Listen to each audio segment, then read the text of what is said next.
Alex Morgan, a budding freelance ghostwriter, receives an email that changes her life. It's a short note from her editor, Maribel Tovar, announcing the public reveal of the celebrity memoir she's writing for Sebastian Green, a member of her all-time favorite boy band. Accompanying the email is a screenshot of the publisher's marketplace deal listing. The project, long kept secret, is now out in the open, and Alex can hardly contain her excitement. The memoir is expected to become a New York Times bestseller and dominate the holiday book charts. Alex reflects on the surreal nature of her current situation. Less than a year ago, she quit her day job to pursue freelance writing, a risky move. Now, she's ghostwriting for one of the most famous pop stars of her generation. Not only that, but she's en route to an all-expenses-paid writing retreat at an exclusive ski resort in Vermont, a generous offer from Sebastian himself. She's been juggling her work on the memoir while sharing her New York apartment with her sister Lauren, who's interning at the Metropolitan Museum of Art. While she loves her sister, Lauren's presence has disrupted her focus and left Alex struggling to meet the book's tight deadline. Maribel, her editor at McClendon and Murphy, has been gracious but firm about the importance of staying on schedule. The book's release is being rushed to hit the holiday market, giving Alex just months to deliver. With Sebastian's history of blowing off meetings and taking spontaneous trips abroad, Alex hasn't been able to make much progress. However, when she mentioned her struggles during a call, Sebastian unexpectedly offered her the retreat. His motives are unclear, but Alex suspects it's partly guilt for his lack of involvement and partly a strategic move to ensure his story is told in the best light. Sebastian is a complex figure in Alex's mind. While undeniably charming and handsome, he's also flighty, self-absorbed, and unpredictable. To compensate for his absence, he sent her nearly 80 hours of voice memos, which she plans to sift through at the retreat. The hope is that Sebastian will eventually join her in Vermont for in-person interviews, though his track record of missed meetings leaves her uncertain. As the train pulls into the snowy Vermont station, Alex feels a mix of excitement and trepidation. She's greeted by a driver holding a sign with her name. After loading her luggage, and Puffin, her cat, into a sleek Audi SUV, they embark on the journey to the resort. The snow-covered landscape transforms into a winter wonderland as they approach the lodge. Alex is awestruck by the grandiose architecture, a sprawling structure of stone, steel, and wood, adorned with glowing lanterns that radiate warmth despite the cold. The lodge's interior is equally stunning. The atrium features a massive fireplace, towering wooden columns, and a wall of books that stretches 4 stories high. Plush leather couches and woven blankets complete the cozy ambiance. Despite her desire to relax, Alex is whisked to the concierge desk, where she learns her suite is in the exclusive access complex, a private area separate from the main lodge. After a short tram ride through a village-like setting of twinkling lights, shops, and an ice skating rink, Alex arrives at her building. Her penthouse suite exceeds all expectations. The space is sprawling, luxurious, and impeccably designed, with breathtaking views of the snowy mountains. It's clear that this is no ordinary accommodation.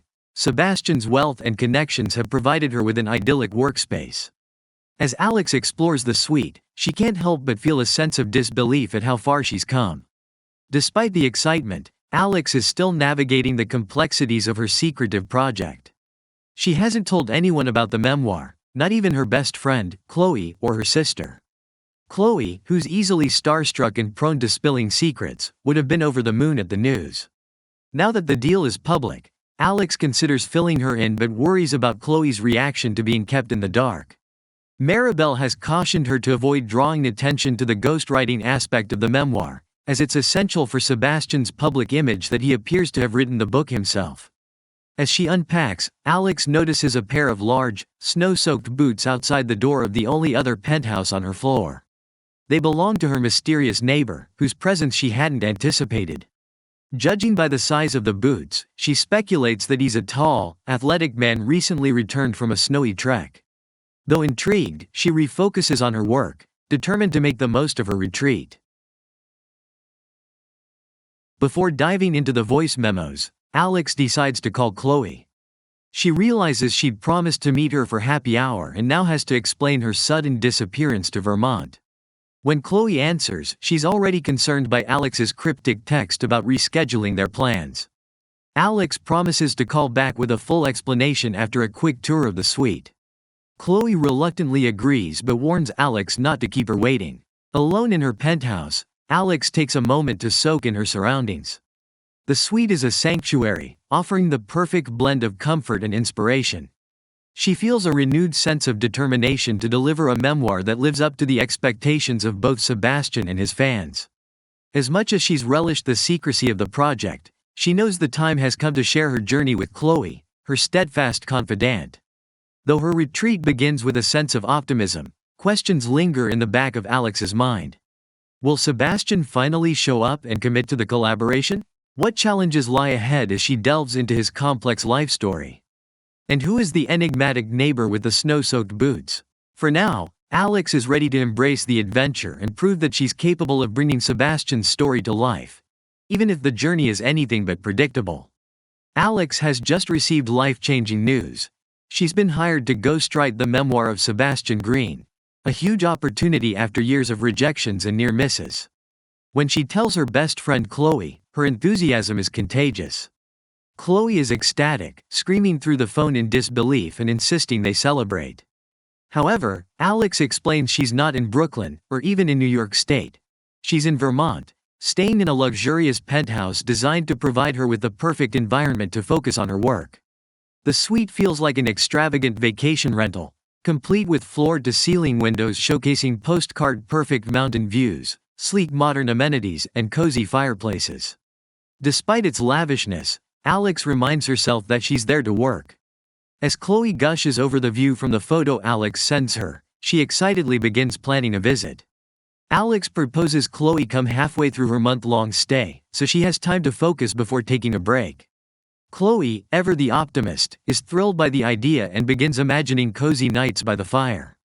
Chloe also doesn't miss the opportunity to play matchmaker. She jokes that Alex should scout for hot ski instructors, not only for Chloe herself but for Alex too. Alex laughs off the suggestion, but Chloe presses her, gently reminding her it's been 2 years since her breakup with Blake. Chloe encourages Alex to step out of her comfort zone and take a chance, invoking her own bold, outgoing attitude as inspiration. Alex, however, feels a pang of resistance. Chloe's golden retriever energy contrasts sharply with Alex's cat-like tendency to retreat into her shell, especially when it comes to love. While Chloe's insistence stirs something in Alex, she can't shake her cautious nature. Blake, her ex, was a lion of a personality, and the experience left her wary. Though Chloe's advice is well-meaning, Alex isn't sure she's ready to put herself out there again, much less in the idyllic but isolating setting of the Vermont mountains. For now, her focus is on her work and making the most of the rare opportunity to ghostwrite for someone as high-profile as Sebastian Green. Still, Chloe's enthusiasm plants a seed of possibility. Between the penthouse's undeniable allure and Chloe's promise to visit, Alex begins to wonder if this month could be about more than just professional success. Perhaps it's a chance to embrace a little of Chloe's boldness and rediscover the parts of herself she's kept hidden away since Blake. But for now, the mountains outside her window seem more than enough, offering a quiet kind of inspiration she's eager to channel into her writing.